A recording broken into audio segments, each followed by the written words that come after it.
Ang susunod na programa ay rated G. Ito ay pwede sa lahat ng manonood. Matanglawin!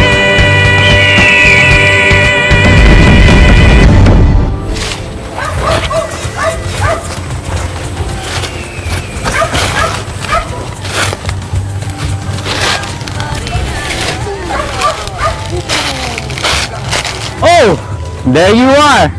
I'm Kuya Kim and I'm here today with my special guest, Mang Tomas Jani, to teach you all about globalization in religion. But first, let us define what is globalization and religion.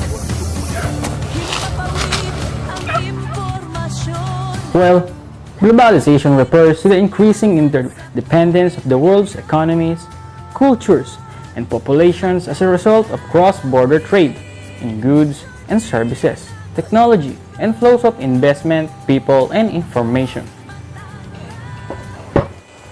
While the word religion refers to a collection of organized beliefs, traditions, and institutions that frequently center on the belief in and worship of a supreme authority, such as a personal god or other supernatural being. Now, Johnny, my friend, can you define globalization in religion? Sure, partner. I want to talk about how different religions have changed in our era from global perspective. In this context, the globalization of religion can be seen as a process of rebalancing in this global religious environment. This process has three aspects. First, it entails the unavoidable modification of particular religious organization. Second, it can be considered that the new characteristics will be produced in the contents of doctrines, rituals, and practices. And third, globalization will be accompanied by changes in the human being, supporting religions, particularly in their intellectual perspective. That's it. Philippines is one of the best examples in globalization in religion. Now, let's explore how religion has changed in the Philippines throughout history and why it's one of the best examples, including pre-colonial, colonial, and modern times.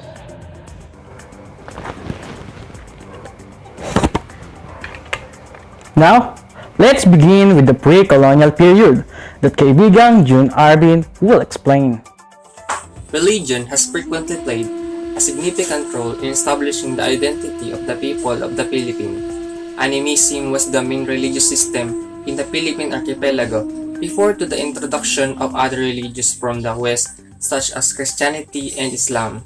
The original people of the Philippines as well as some contemporary Filipinos who continue to worship the old faith to the natural landmark like fountain, river, and wood were protected by deities and ghosts offering sacrifice. The creature was a common practice to win their favor.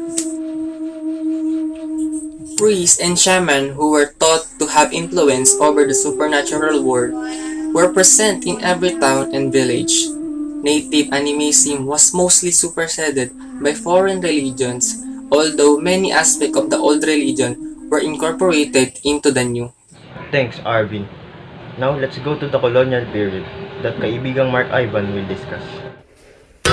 In nomine Patris et Filii et Spiritus Sancti. Catholicism has been the cornerstone of the Filipino identity for 1 million of Filipinos in the Philippines since the colonial periods.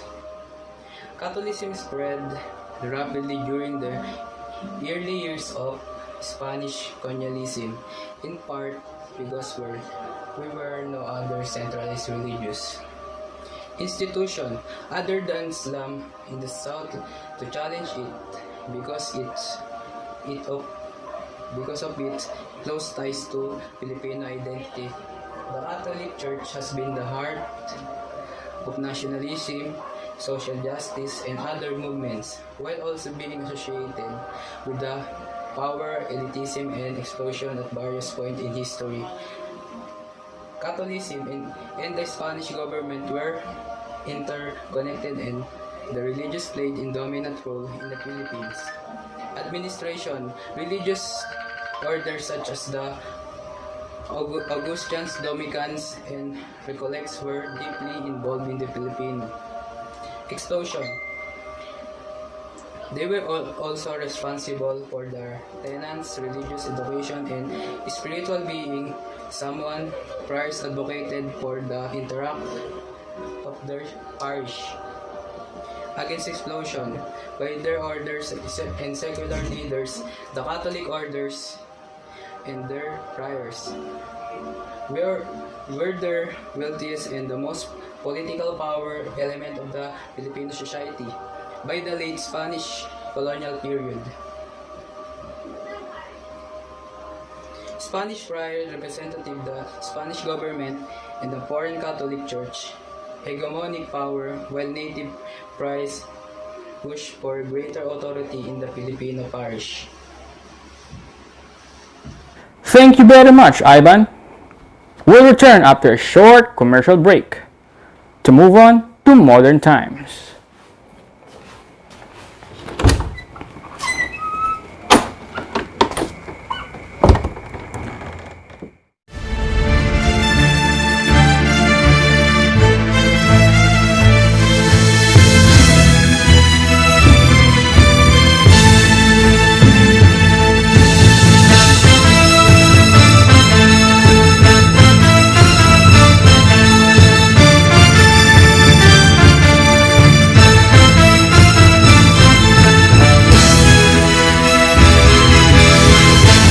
December 17th, exclusively in movie theaters. Tickets on sale November 29th. Spider Monday.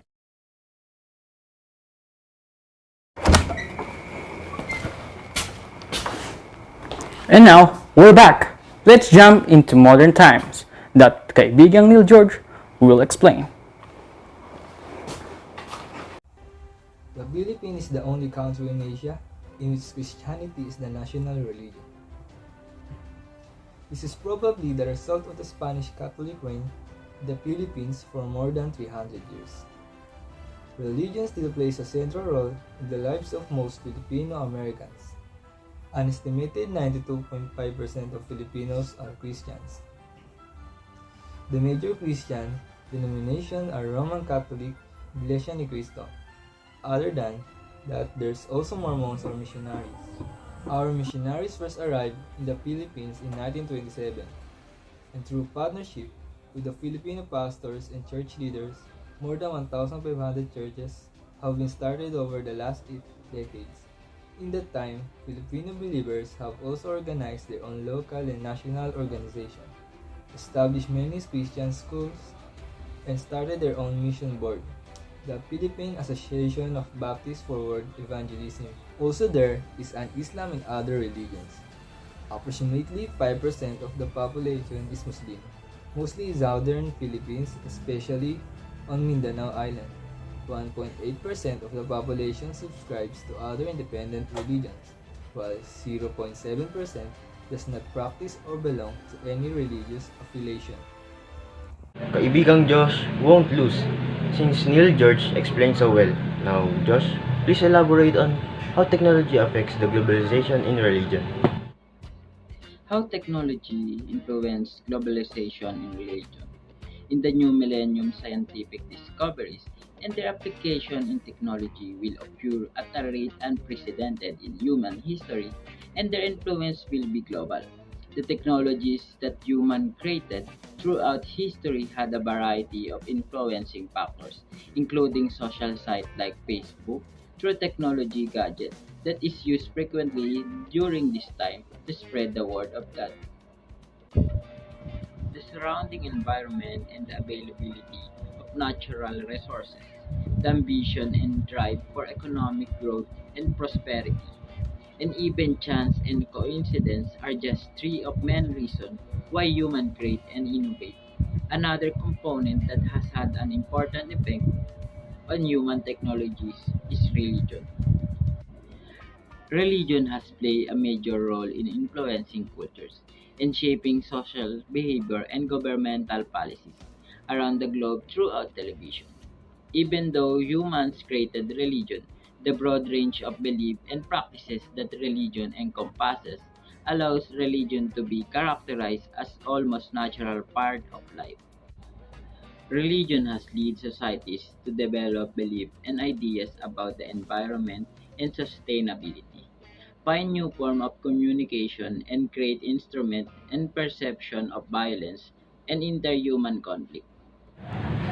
Thank you, Josh. And those are just some of the ways and examples of how globalization in religion occurs. Sana ay marami kayong natutunan. Mag-aral ng mabuti upang buhay ay bumuti.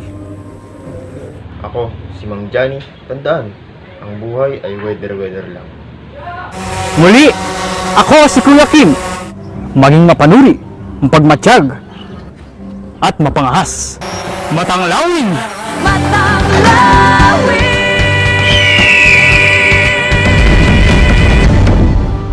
And I'm rising up to the